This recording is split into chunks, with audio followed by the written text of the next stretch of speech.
Hello and welcome to my channel. My name is Rich, and this is another episode of Wristwatch Rescue, where yours truly attempts to rescue vintage watches from the past. And I sure appreciate you coming along today. And we've got a really interesting little jump watch on the bench today. It's called Andre Rivalle. Now, I must confess I'd never heard of it before, so I had to do some research on it. And what it turns out is this was distributed or put together by a company called Glock. Now, before you draw the conclusions, it was not the same Glock company that made the pistols or makes the pistols today. They were a company started back in the 1950s, and they would go over and contract with Swiss manufacturers and get movements made and then get cases made with another manufacturer. And then when all the pieces and parts showed up in New York, they would assemble them and then go out and sell them to retailers, such as Macy's, Dillard's, those kind of places. Now, this watch came to me from a friend whose father had bought it back in the 1970s, and he actually thought he was buying a digital watch. He obviously didn't look too close when he was at the department store. Now, first things first, we got to get inside the movement and take a look at it. Now, this back does not screw off or have a lever to pry off. So I've got to bring out the big guns here. And this little special tool is designed just for this purpose. Tightening down these two little jaws, and that top just popped off. Sorry you didn't see it. It happened too quick. Now, next I'm going to take the stem out so I can get the movement out of the case. Now, just looking at this movement, it's nothing I've ever seen before. It's very inexpensive movement. One bridge, nothing serious. So it's obviously a very inexpensive watch in the day. I would assume this watch probably sold for $29.95 back in 1973. Now, to get this ring out of here, I had to bring out the heavy guns. There we go. Yeah. Oh, there we go. Now, it's kind of neat the way these watches work. Instead of minute hands and second hands and hour hands, they're wheels. But they attach the same way. Now you can see the case and the crystal, they need a little work. We're going to get to those a little bit later on. But now I need to get that second hand off of the center. Never seen this one before. I think I'll try it just like I do with a regular watch, and we'll see. Yeah, maybe. I don't want to ruin it. Yeah, it worked. That worked. Good. Okay. Now, the next one, I don't think I'm going to be able to do that on the next part of this style. So I think what we're going to do is, we're going to get it out of the case here. There we go. This is going to take some different approach. It's not your typical watch, so I got to use some, kind of make up some moves as I go along here. Now, first of all, though, just like every other watch, I'm going to take the balance out so I don't damage it. And by looking at that balance wheel, here again, it's just a stamped piece of metal, flat as could be. Very inexpensive. But it's got shock protection. That's amazing. Okay. Well, it looks like it's in good shape. An amazing thing, I don't see a ratchet wheel. I don't see a crown wheel. I didn't know you could make a watch without all that. It amazes me. This, like I said, the first time I've seen this moving. So I'm curious to get under this main bridge here and see exactly how this thing works. Because it's just, two screws it looks like, and that's all I need to get out of here. All right, now we're going to pop this big giant bridge. Oh, that came right off really quick. I didn't like that. So underneath, okay, that little wheel on that bottom of that bridge, there's the ratchet. I guess that's as close as you're going to get to a ratchet wheel on this watch. Well, this train of wheels all came out at one time, so I'm going to have to figure out who's on first and what's on second. Well, it shouldn't be that difficult. It's pretty simple. Okay, now this looks like it's my culprit. Yep, there it is. That's why this watch isn't working, it looks like. That center wheel, or seconds wheel, whatever you want to call it, it's broken. It should be all one piece, not two separate pieces like that. So what we're going to have to do is go out and find another center wheel like that, or better yet, probably going to have to go to get a donor watch. Now, a donor watch is just another movement that's identical to this, so we could just take parts out of. You can find them on eBay, and a lot of times they're not even complete watches. Now, this is what's known as a pin lever watch. It was invented back in the 1860s by a German guy, and he actually perfected it. But then along came the Swiss lever watch, as they call it, kind of with the jewels on the pallet fork, and it was a much better performing watch than this. Now here I'm taking off I guess that's called your yoke spring. Well, that's actually the yoke and the yoke spring together. Like I said, basic here. Yeah, unusual. Okay, now I'm going to flip this over, and we're going to see if we can get the rest of this dial off, the hour hand and the minute hand. Now I'm going to gently pry these wheels off with my tweezers. And it came off pretty easy. Yeah. And now there's two pieces there, actually. When I flip it over, yeah, there you go. Now, underneath is this crazy-looking cover plate. Here again, this is a very inexpensive watch. Never seen anything like that on any movement anywhere. But there's a couple screws, and it looks like it holds down a cannon pinion. That's the one standing up there. And then the hour wheel, the little one with 3 teeth. Yeah, it's a uniquely designed watch that I've never seen. I keep saying that. I know you get tired of me hearing that. Yeah. But let's get this off. And there's a little spring on here. Now, what that little spring does is it engages on the bottom of that hour wheel. And when that hour wheel turns, it stops it from spinning all the way around. So it turns just once an hour.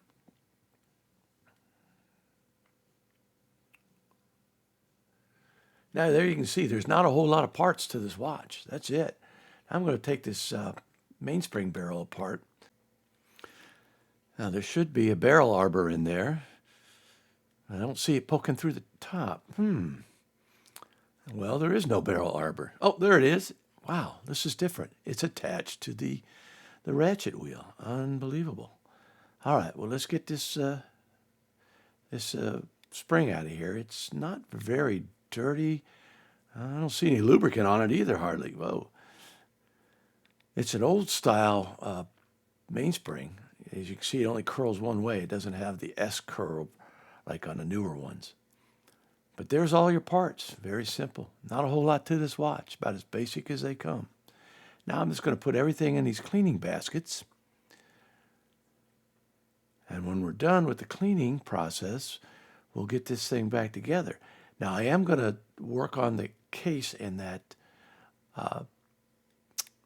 crystal because it needs some tender love and care.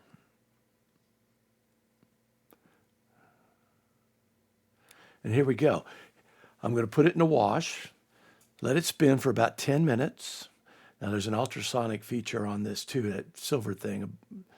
When it goes back up and down, you can see the bubbles coming up. It's giving an ultrasonic treatment and a wash at the same time. Beautiful system. There's a lot of different manufacturers that make these, but I love these old L&R watchmaking cleaning machines from the 1950s and 60s. I think this one's actually from early 60s. The one that's sitting next to it there, you can kind of see in the distance. That's a mid-50s, early 50s, might even be 1940s. But what you do is you rinse it twice, then you put it over into you can't see it in this video, but there's another hole over there that has a heater in it. Basically, it's a blow dryer, and it blows the dry parts done. And the parts spend about 10 minutes in each one of those stations. Now, first thing I'm going to do is put some D5 on this, 8200 Mobius on this mainspring. Now, what's that going to do is just keep it lubricated and keep it running smoothly and unwinding for another 50 years like it's been doing. Now, just using my little ancient mainspring winders. I love these things. I had the big Bergeon set, which was very expensive, and I never could get it to work properly. This guy works first time every time. I love this thing. Now I'm just going to take the barrel, slide it over there, push on that back side of the thing, and click that little guy's in there. It's a really nice system. Now we're going to put this ratchet wheel / barrel arbor back in.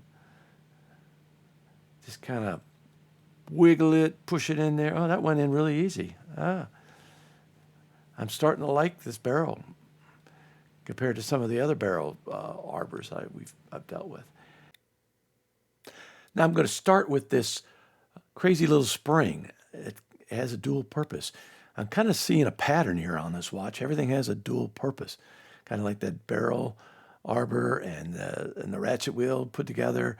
This is your set spring, your yoke spring, and your setting lever at the same time, and your yoke. So actually, it's got 2 or 3 things. Now, of course, there is a clutch on this, and here again, I'm going to use this blue grease from Mobius, and this because this is where the high friction parts are on the watch. I'm just putting a little dab on the clutch teeth, and then I'm going to drop that in, and then a little bit on the pinion here, part that's going to engage with the other side of that clutch. Just kind of drop it in there.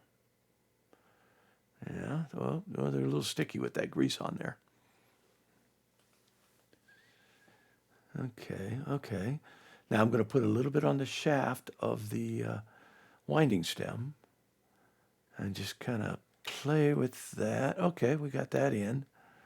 Now there is a setting lever on this.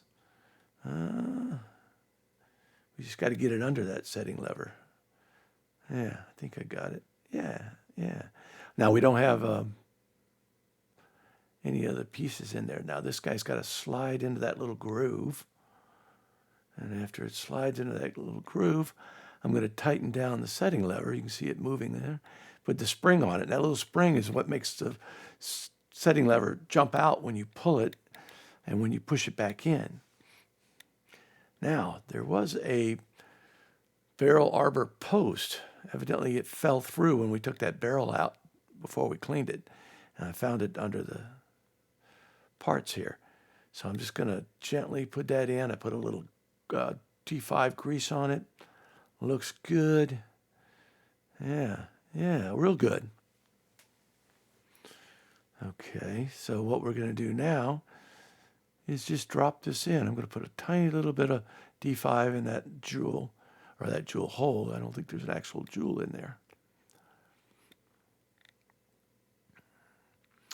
Now you can see the grease. Yeah, I've got this under the microscope right now. And I'm going to put these train of wheels in. I'm doing it under the microscope because it's hard to see. Now there's the replacement wheel that was broken. I actually got that out of the donor one. Now that's your center wheel or your seconds wheel.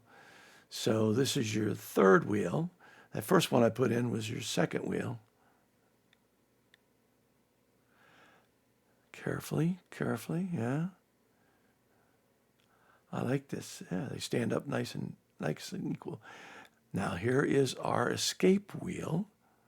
So actually that's our fifth wheel, or escape wheel. Now I'm going to drop this big giant bridge on top of this and very carefully align these. I'm not going to put any pressure on this. That's it, almost there. That yellow stick is just putting a little pressure. Get that guy in his pivot. There, whoop, is that it? No, oh, I saw something drop. Okay, it did. Oh, look at it spin. I love it. I'm winding up the stem and you can see it. It's spinning fast. Now this guy actually has a fork bridge. Crazy looking thing. But this is, here is this pin lever And as you can see, it has 2 pins. You can see one of them there engaging with the teeth. And I'm just going to get this tightened down. Now I'm going to see, oh yeah, it's popping back and forth.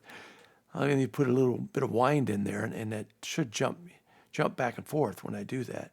Here I am putting some wind in it. See it jump? Now there's another pinion underneath that bridge you can't see, or a pin. I'm just going to put a little bit of the 90-10 grease on there, and then I'm just going to kick it back and forth, let it get on the escape wheel teeth, let it go all the way around. Yeah, and now when it came back around, there was still a lot of it on top of that escape wheel, so I got the Rodico out and took it off. That Rodico is amazing stuff. It really helps clean up things, messes. Look at that. Look at that. First time right out of the bat. That thing is running strong. I'm really impressed with this little watch. Now, I'm going to put the 90-10 oil in those jewels.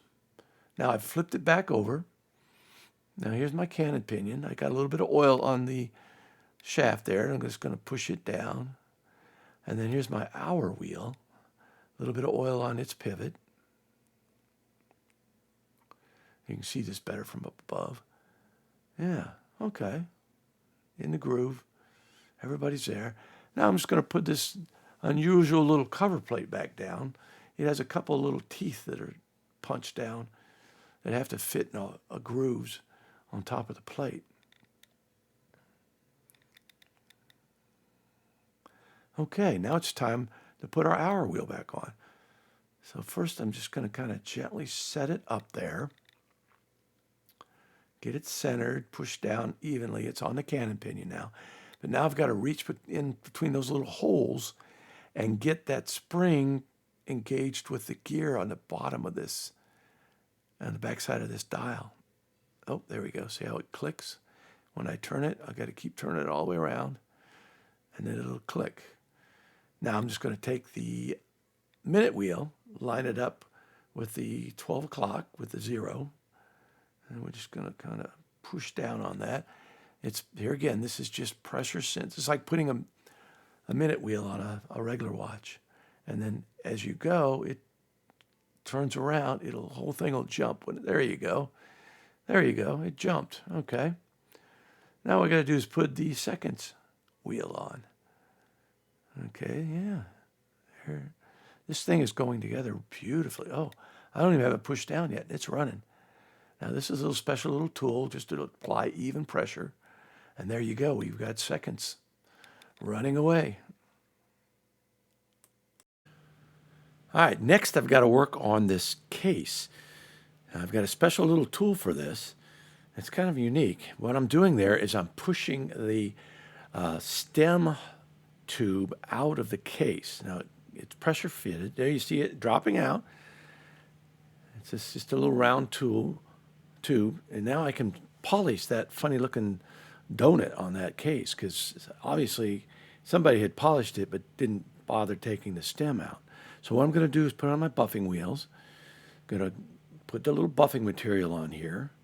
That's the actual part that makes it work. And this is a wool wood. I'm doing the hardest one first, taking a lot of material off of that, getting it really nice and shiny. Then I'm going to take it over to the softer wheel. This is more of a finished look. It's hard to see. Then after I'm done buffing it, of course there's buffing wax all over it. I'm going to put it in my ultrasonic cleaner, get all that off of there. Leave that in there, I don't know, 10, 15 minutes. Let it get nice and warm, and that waxy buffing compound will buff off, or melt off. You can see it's nice and shiny. It's beautiful now.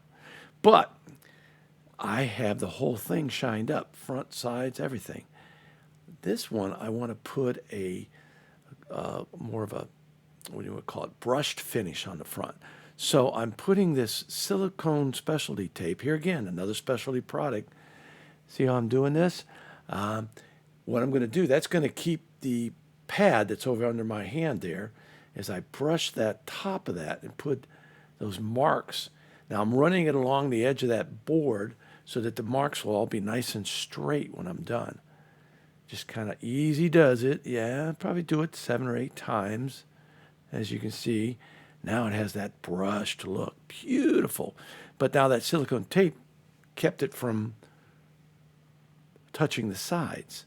So when I pull that silicone tape off, you'll see I still have the shiny sides. It's a neat little process. And there again, where that tube was, it's all polished and ready to go.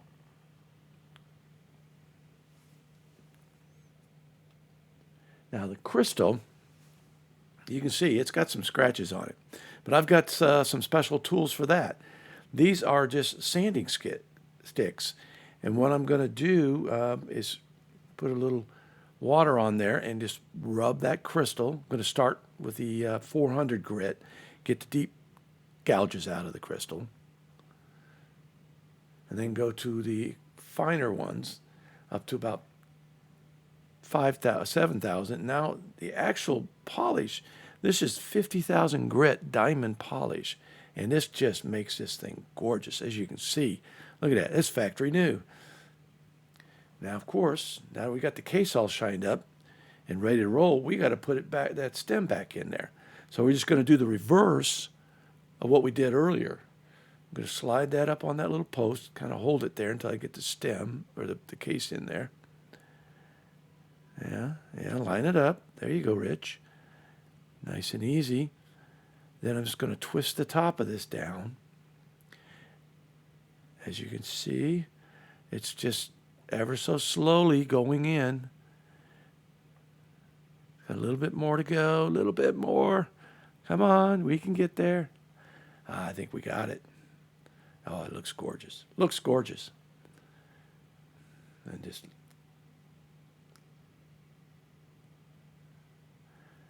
okay, now we've got to recase this guy. Okay, this plastic, this is called a plastic retaining ring. And what it does is it holds the movement, because the movement is actually a little bit smaller than the inside of the case.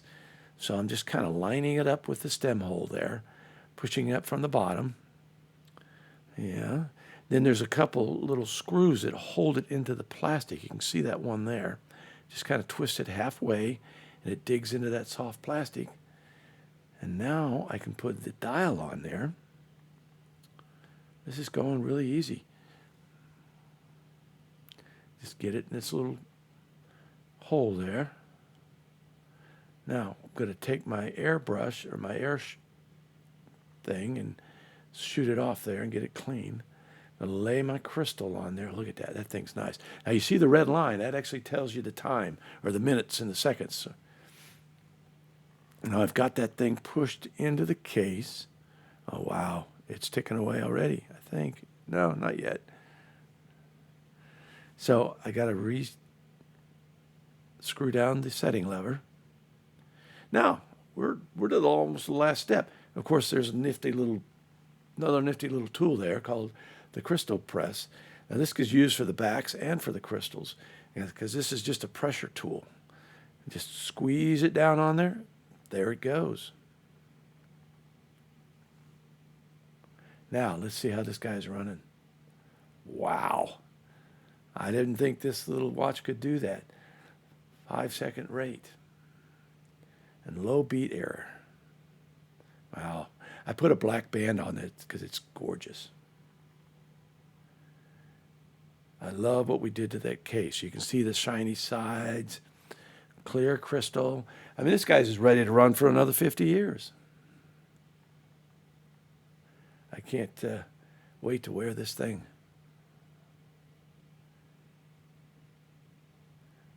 Now, there it was before, so you can give you an idea how bad it looked, and it wasn't running, and here it is now. It's gorgeous.